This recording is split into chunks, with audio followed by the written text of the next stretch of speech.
पिछली कड़ी में आपने देखा कि कैसे माँ सरस्वती के श्राप के कारण माँ गंगा के धरती लोक पर आने की प्रक्रिया शुरू हो गई। उन्हें धरती पर लाना कोई आसान कार्य नहीं था। ऐसे में कई कहानियां घटित हुई जो माँ गंगा की धरती यात्रा को पूर्ण करती हैं। शुरुआत महाराज सगर से हुई, जिन्होंने अश्वमेध यज्ञ की नींव रखी, और इसी बीच उनके 60,000 पुत्रों की मृत्यु हो गई। इस दुख को सुनकर महाराज सगर खुद को भी अकाल मृत्यु को प्राप्त हो गए। वहीं दूसरी ओर उनके पुत्र असमंजस, जो महाराज सगर की दूसरी पत्नी से जन्मे थे, उन्होंने ऋषि कपिल से अपने 60,000 भाइयों की मोक्ष प्राप्ति की भीख मांगी, जिस पर ऋषि कपिल ने उन्हें बताया कि ऐसी शक्ति जो इन 60,000 राखों को बहाकर ले जाए, वो केवल और केवल माँ गंगा के पास है। अगर वो धरती पर आ जाती हैं, तो तुम्हारे भाइयों को मोक्ष की प्राप्ति हो जाएगी। सगर के पुत्र असमंजस ने आत्माओं की मुक्ति का प्रयास किया, जो उनकी मृत्यु के साथ असफल रहा, जिसे फिर से सफल बनाने की कोशिश असमंजस के पुत्र दिलीप द्वारा की गई, लेकिन वो भी इस कार्य में असफल रहे।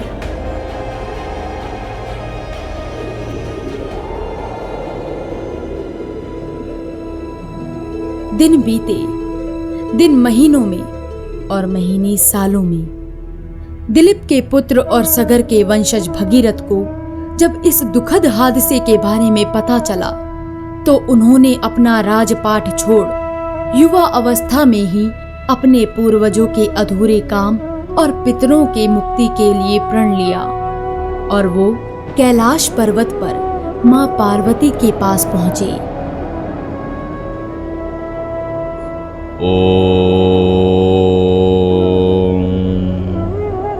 सर्वमंगल्य मांगल्ये शिवे सर्वाद साधिके शरण्ये त्र्यंबके गौरी नारायणी नमोस्तुते।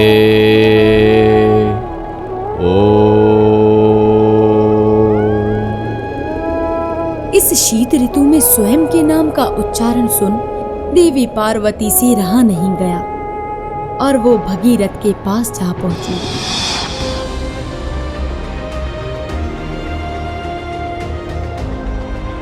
जहां उसने बताया कि माता सरस्वती ने उसे यहाँ भेजा है ताकि वो माँ गंगा को पृथ्वी लोक पर ले जा सके। जिसे सुनने के बाद माँ पार्वती ने कहा, पुत्र भागीरथ, मेरी बहन गंगा ब्रह्मा जी के आश्रय में है। उन्हें बिना उनकी अनुमति के वहाँ से कोई भी नहीं ले जा सकता। जी, इसी विषय में तो मैं यहाँ आपसे मिलने आया हूँ, ताकि आप माँ गंगा को मेरे साथ जाने के लिए मना लें। और रही बात ब्रह्मा जी की साधना की, तो मैं उसे जरूर पूर्ण करूँगा। उन्हें अपनी बात के लिए राजी कर लूँगा। अपने पुत्र की बात को माँ पार्वती मना करती भी तो कैसी करती। उन्होंने भगीरथ को आश्वासन दिया कि वो माँ गंगा को धरती पर जाने के लिए अवश्य मनाएंगी।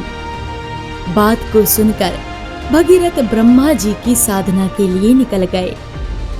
वहीं दूसरी तरफ माँ पार्वती माँ गंगा को अपनी इच्छानुसार पृथ्वी पर जाने के लिए मनाने लगी। बहन गंगा, मैं आपसे निवेदन करती हूँ कि आप पृथ्वी लोक पर चली जाएं, ताकि मेरे पुत्र भगीरथ के पूर्वजों को मोक्ष प्राप्त हो जाए। मेरे पुत्र की इच्छा और साधना को केवल आप ही पूर्ण कर सकती हैं। नहीं पार्वती, मैं पृथ्वी पर पापियों के बीच में नहीं रहना चाहती। बहन, वहाँ मेरा पुत्र भगीरथ अपने पितरों की मुक्ति के लिए कठोर तपस्या कर रहा है। क्या आप नहीं चाहती कि उसकी तपस्या पूर्ण हो? मेरा पुत्र आपका भी तो पुत्र कहलाएगा ना दीदी? तो क्या आप अपने पुत्र की खुशी के लिए इतना नहीं कर सकती? बहन पार्वती, मैं देवी सरस्वती के श्राप से अभी भी डरी हुई हूँ, और पृथ्वी पर जाकर मैं किसी भी पापी के बीच में नहीं रहना चाहती। माँ पार्वती के कई बार समझाने पर भी देवी गंगा मान ही नहीं रही थी। वो चाहती ही नहीं थी कि वो धरती लोक पर जाएं। देवी पार्वती के कई बार विनती करने पर भी माँ गंगा अपने निर्णय से टस से मस नहीं हुई और उन्होंने माँ पार्वती को मना करना ही उचित समझा। श्राप का असर इतना तीव्र था कि माँ गंगा खुद को भी डरा हुआ पा रही थी। पापियों से भरे धरती लोक की छत्र छाया में माँ गंगा को रहना बिल्कुल भी मंजूर नहीं था।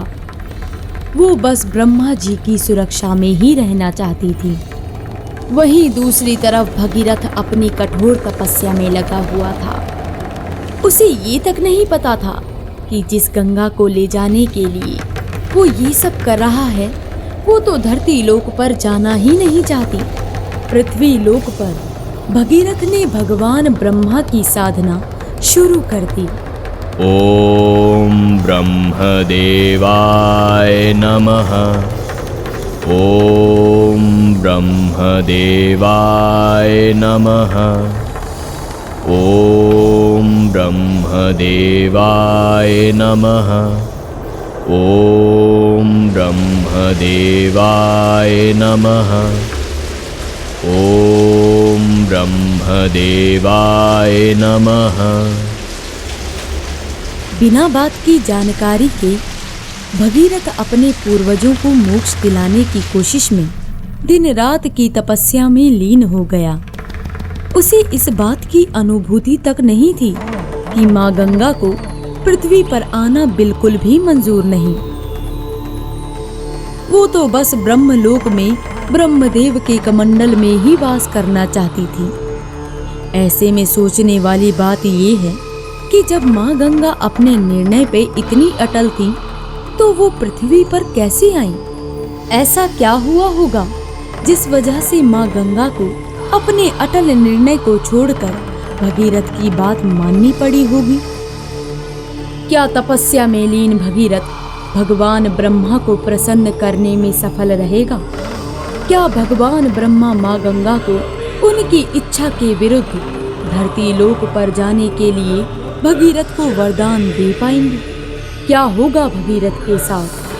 क्या अपने पूर्वजों की तरह वो भी असफलता को गले लगाएगा या फिर माँ गंगा को धरती पर ले जाने में वो सफल हो जाएगा?